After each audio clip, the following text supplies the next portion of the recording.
انت بعصب جنا كمتصاي كالي كوتصا جنا كنديناي ኤርትራ ዕጣቃ ይበለትን ቀደም ዕጡቅ ህዝብ ስለትወንን ዶክትሪን ሻዕቢያ ካብዘይ ምፍላጥ ዝነቅል ጉጉይ ግምት ግና አይሳንን ይሞ ሰውራ ዘዕወተ ዶክትሪን አርሓ ውድበይ ከምብበሎም አታ ኹይናት አሎባ አቢ ድሮን አለወባ ኢማራት ዕጢቃ ቶባ ትብል ዘለኻ አስተውዕል ነቲ ሶቪየት ሕብረት ንልዕለ 450 ሺህ ሰራዊት ደርግ ዘዕጠቀቶ አጽዋር ዝመንጠልናሉ ዶክትሪን እዚ ይመስል 50 مئتاويت سبن مورالن 10 مئتاويت صلايخا مفلاط 10 مئتاويت مستير معقب 10 مئتاويت اصوار زبلي زرزرو نرئ ودحاو بوي 50 مئتاويت سبن مورالن ينزبل نود بشاشا يبلون مغنياتو فرقي إثيوبيا امحران تግራይኒው ንሱ ድማ ምሱ የለን እንተ ኤርትራግና بخلل يخون ببهر زي تمقاقله ህዝብ ሰሪሓት ትርከብ እቲ 10 مئتاويت دما صلايخا وشتون دقيون فتفيت كامفلات زبليو ود بشاشا حج استمسحون زصنع محورات صتانا سرح التناقيق يركب 10 مئتاويت كاونتر انتليجنسي صلاي بزعبخاهم زي فلط مقبر از تمستير عوت شعبيا زخونه معقاب مستير مالتي ود بشاشا غنا تمال بعصو غزاز غبره اخيبا نغهو عدهالو تركب ود حوبوي دمركا تسعدو خوينو اتا 10 مئتاويت رايابل اصوار تتقلل نسادما سلا سرعات اثيوبيان كالش طرانان زتهاجرن زينجرن دماهيركا حموش تمنغستات كعتق زخل اصوار نون ودحاو بوي سلازي نزن ود خمزنا بقمت كاتيخا كينات يلن الكعصو مناورا قانقان عينتن النغيا يرخوليو كينات غنا يلن زبل صنصنتا سميع اللغو استوعل ما إرتراو زيغا درون اللوم نزبلكا شعبيا درون يبلون نزبلكا خماني ولوم طلعلكا انا دما حدا عبي حق نغيره مدبي كعصو كمتي بروباغانديستاتات بلصغنا زبلو منغستي إرترا إثيوبيا خطبتن انت زدلي اتلكع ساعاتو لومي إنيرو شعبيان إثيوبيا ود بشاشاب زي ردو نقعات نفاس من طلوس كأتولا زخلو متشو ساعات لومي إنيرو نعدل كوينو جنا بكل مراتيتات إثيوبيا سلام كهلو واين عنازر بحنامو نملاتو تشومه حب عزمو مثل عفر قابي زكالو بولولي بقربت أرقد تسرحت كوبروس بدم تزب اتقدد تطعمو أول سعيدة زعسران سلستن كان مأكل عديات تاودي أو تنحفاش استخبرك حزب تግራይ أو وشتن أو سأنت نبر كلهم أب تግራይ استدرارب استحلالخن صقمات كم دل خلنا نفلطو لعله كله بخوينات جنوسايد أب تግራይ بصح عنوت كل مداوي بمليونات قصر حزبنا كم ربطو تمزابيلو أو وشت تግራይ كاب تግራይ وصا تسدده ببزلون بحمام بتميت زرقف طعم بزح حزب يزلو قبل علزي كالوت ناي درك صقم ناي تفطرو صقم نا تدراربو قبل علي الشجر كالي شجر نا تدراربه بزح صقم تبدا الحزبنا يبصحم زلو كلنا نفلطي እዚ صقم زي قرم كله هصص حجز دلي قن قنون ناب نور هيوتكم ملس ناي دغما حويت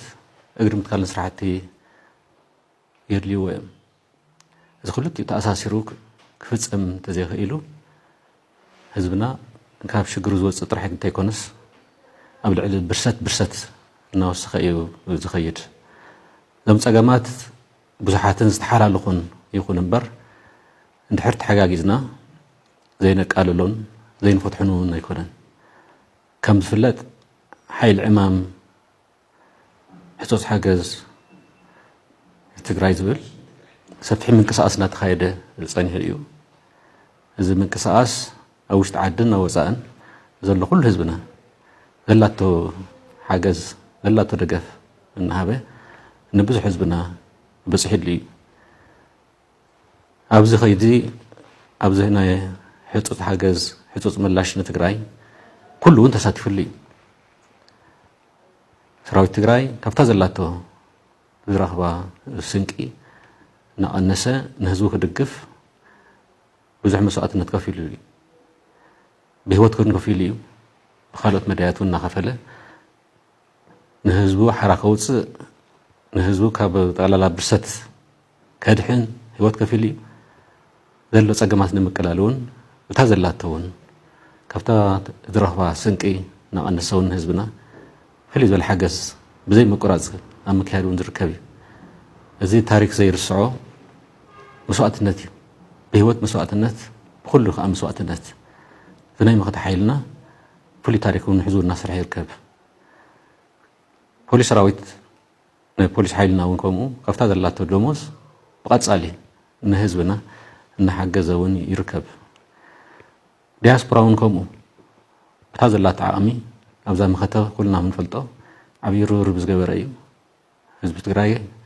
ካብ ኩናት ጆኖሳይድ ንምድሓን ብዙሕ ወፊሩ ብዙሕ ተንቀሳቂሱ ለይቲ ቀርትን ናብቶም ዝምልከቶም ኣካላት ናብ መራሕቲ ናብ ዝተፈላለዩ ሚድያታት እናቀረበ ጫፍጫፍ ህዝቢ ትግራይ ደው ክብል ስርዓት ክሕዝ ክሕተቱ ግብኦም ክሕተቱ ዘይገበሮ ታሪክ የለን ኣብዛ ህፁፅ ምላሽ ንትግራይ እውን ግቡእ ፈፂሙ እዩ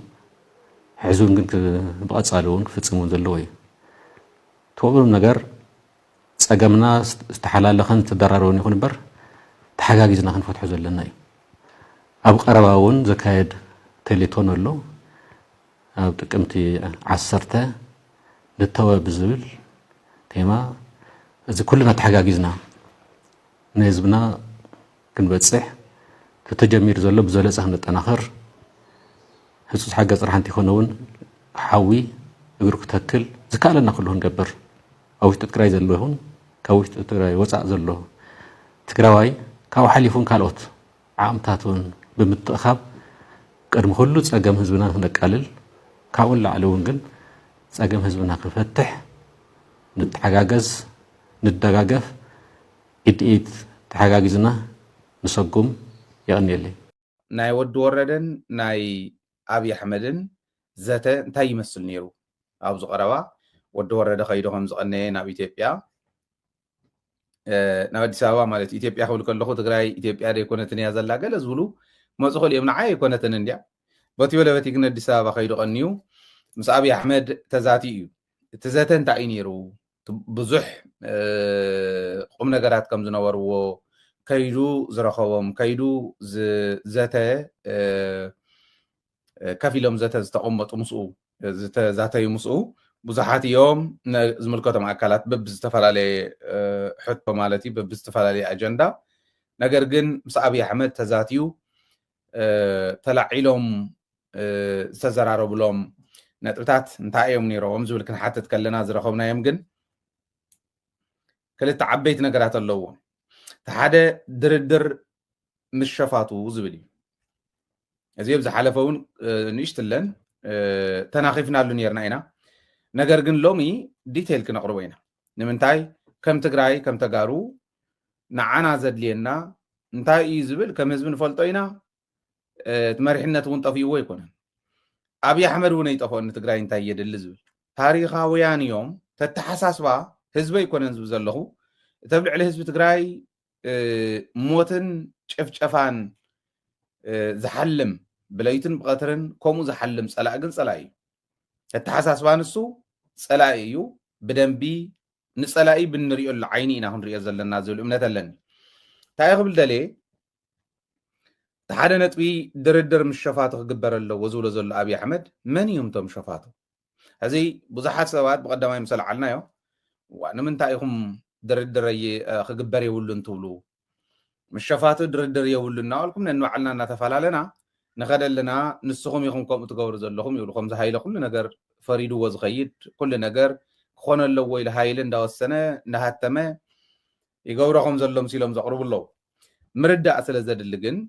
انتاينا نبل زلنا زبل كنريو دردر مشفاتو خبل كل ابي احمد ناي مجمريا احنا حتى زلنا حتى من يوم تم شفاتو تغكلي تغاريو قال يوم ادي سابا خوينهم قال يوم عفار كوينهم تقراين مبسباس ክትጠቕሙን ትኽእሉ ኢኹም ዝበሎም ኣቑሑት እዮም እዚኦም ስለዚ ወደን ጥሩ ኮነ ጻድቃን ኮነ ጌታቸው ኮነ ማንም ይኹን ነዚ ዝመርሑ ዘለው መጽኦም ምስተጋሩ ምስትግራዋይ ሙስናይ ትግራዋይ ሕቶ ሒዙ ዘሎ ተቃላሳይ ክደራደሩ ኣይፈቅድን ኣነ ንምንታይ መሲልኩም አብይ አሕመድ በግልተ በሰለስተ መንገዲ ምስ ትግራይ ምድርዳር ማለት ኣብ ዓፋር ዝኒ ሓይል ማለት ናይ ጻድቃን ሓይል እዩ ናይ ስምረት ሓይል እዩ ስምረት ባዕሉ ናይ ጻድቃን ሓይል ስለዝኾነ መሳርሒ ጻድቃን እዮም ኩሎም ስለዚ እቶም ትግራይ ከዲዖም ዝኸዱ ምስ ትግራይ ከፊሎም ክደራደሩ ይኽእሉ እንታይ ዳ ይግበር ዝኽእል ምሕረት ይገበረሎም ኢልና ንሕና ተጋሩ እዮም ምሕረት ይገበረሎም እቶም ብሕጊ ዝሕተቱ እውን ብሕጊ ተሓተቱ ስለዚ ተሓታትነት ናይ ሕጊ ኣብ መሬት ትግራይ ብተጋሩ ብሕጊ ትግራይ ክኸውን ምሕረት ዝግበረሎም እውን ምሕረት ክግበረሎም እምበር መንግስቲ ወኪሉ ህዝቢ ወኪሉ ይመርሕ ኣለኹ ዝብል ዘሎ ሓይሊ ምስ ሸፋቱ ከፍ ኢሉ ክደራደር አብይ አሕመድ በዚ ወገን እውን ይደራደረና ኣሎ ማለት ስለዝኾነ እዚ ናሃና እዮም ምሕረት ንገበረሎም ክንብል ንኽእል ኢና ብሕጊ ትግራይ ይቀፅዑ ክንብል ንኽእል ኢና ንዓና እዩ ዝምልከት ነቶም ፀላእተይ ይኮነን ዝምልከት እዚኣ ኮይና እንዳሃለወት ግን ተደራደሩ ማለት ብረት ዕጢቁ እንዲምፅዎም እኒሄ ትማሊ ኣብ ፀለምቲ ከባቢ ዘለው ክንደይ ምዃኖም ከመይ ምዃኑ ካይዶኦም መዋቅሮም እንታይ ከም ዝመስል ነጊረኩም እዩ ሕዚ